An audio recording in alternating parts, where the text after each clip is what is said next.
HP takes aim at 100% renewable electricity usage in global operations. The Bureau of Ocean Energy Management approves the first wind energy research activities plan for a facility in U.S. federal waters. And I interview Chromalox's VP of Industrial Heaters and Systems. It's Monday, April 4th, and this is Power Today.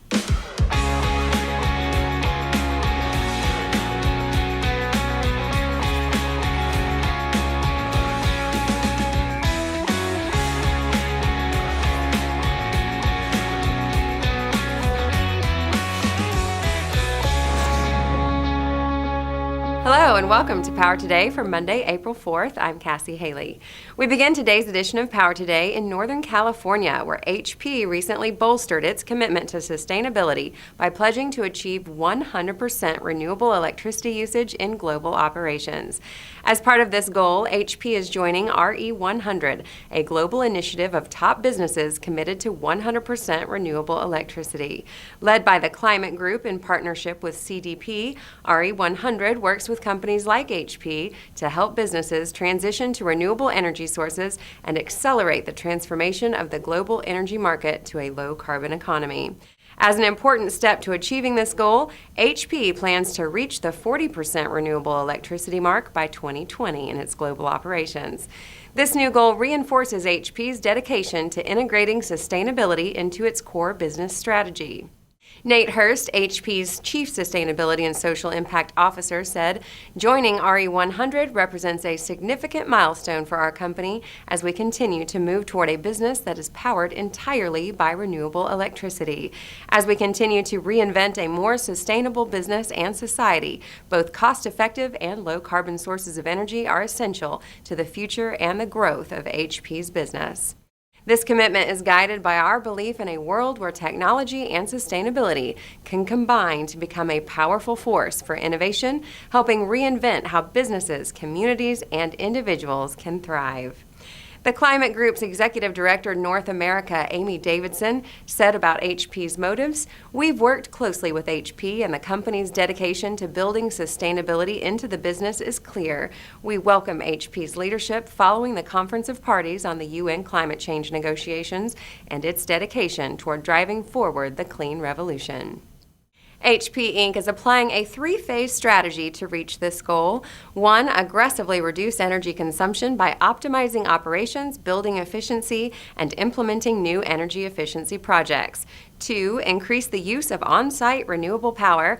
3. Acquire or generate off-site renewable power to offset brown power emissions, including the use of renewable energy credits and power purchase agreements. In other power news, the U.S. Bureau of Ocean Energy Management has approved the first wind energy research activities plan for a facility to be located in U.S. federal waters. Last year, BOEM awarded a research lease to the Virginia Department of Mines, Minerals, and Energy on the outer continental shelf off the coast of Virginia.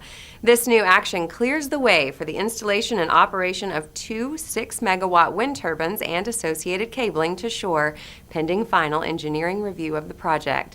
Governor Terry McAuliffe said in a statement, "The approval of Virginia's research activities plan marks another important step in our mission to be the first state to install offshore wind turbines in federal waters off of Virginia's coast." This research project is the gateway to commercial development of offshore wind, which will help diversify our Commonwealth's energy mix and support our efforts to build a new Virginia economy. We're going to take a short break. When Power Today returns, I sit down with Christopher Molnar, VP of Industrial Heaters and Systems at Chromalox, to hear about new technologies within the nearly 100-year-old company. Power Spotlight is up next. Stay with us. Hello, I'm Cassie Haley, host of the Power News and Information show, Power Today. I would like to introduce you to the Pinwell Hub app, which is designed from the ground up with your power intelligence needs in mind. Head to the App Store to download the free Pinwell Hub app, and you can start enjoying all the great content today. Ready to bring your specific power interests directly to your mobile device? Put the world of power at your fingertips with the Pinwell Hub app. Welcome back. At the recent PowerGen International, I sat down with the VP of Industrial Heaters and Systems at Chromalox, who explained how the company continues to meet the demands of the power generation industry. Here's today's Power Spotlight. Hello, I'm Cassie Haley with Christopher Molnar, VP of Chromalox. Thank you for joining me, Christopher. Thank you, Cassie, for having me. Yes, so tell me a little about Chromalox, when you guys got started and what you've done historically as a company. Sure. Chromalox is almost a 100-year-old company. We were founded in 1917. Our founder was the inventor of the electric process heating industry, essentially. And so we've been serving the power generation market as well as heavy industry for the last 97 years. That's a long time. Long time. Now you had a technology rollout a couple of years ago called Direct Connect, and, Yes. and now you're seeing a lot of traction being built from this. Will you please just elaborate on Direct Connect for me? Sure. We actually launched it here 2 years ago at PowerGen, and Direct Connect is essentially a medium voltage process heating technology. So as heating demand in industry gets larger, for example, in the fuel-fired gas plants. Yes, which are getting bigger. Larger, all bigger the systems, time. yeah. So as the demand gets larger, producing heat at low voltage is a problem.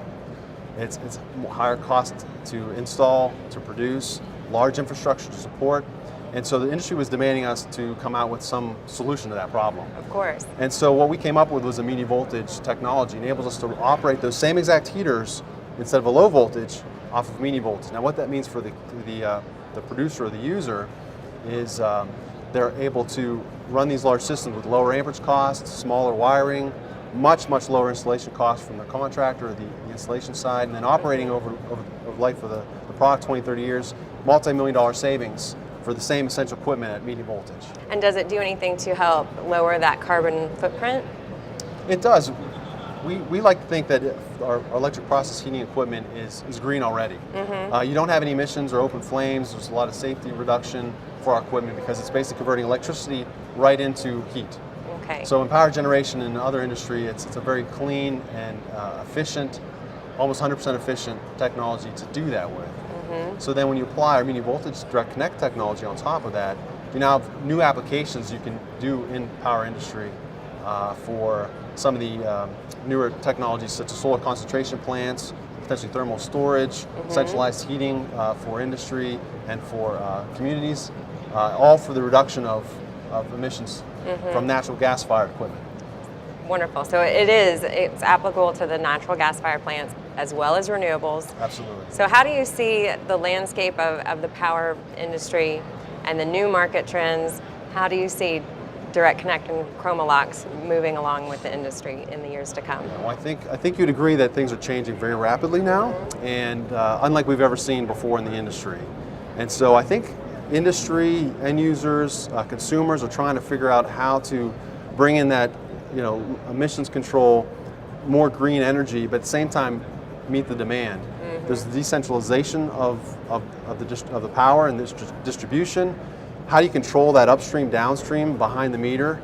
Those are all very difficult questions. I know there's several companies like Duke and Florida Power and Light that are kind of at the forefront of some of those ideas, bring the industry together. And so we're real excited about that because in those changes, there's a lot of opportunity for us to help with Direct Connect. So what we're looking for is not only in the fuel-fired systems or solar concentration plants, just using our heaters to generate power, but when it's behind the meter in industrial settings, can that be controlled and managed in a certain way such that when you have a demand response situation or a frequency control situation or any other type of emergency need where you might need to pull power back down, as being an electric heater, we're consuming electricity, you could control that system intelligently. Now we're probably several years out from that type of networking, but I think we're real excited about the possibilities there and how that can manage and help power gen in the future. Yes, it sounds like Chromalox is positioned very well to go right alongside with the industry. We hope so. We hope so. We're just trying to help. Yes. Well, Christopher, thank you for joining me today. Thanks for joining us on Power Today. That's going to wrap things up for us on Power Today. You can now link to the show directly at powertoday.tv, and you can follow me at @CassieHaley on Twitter.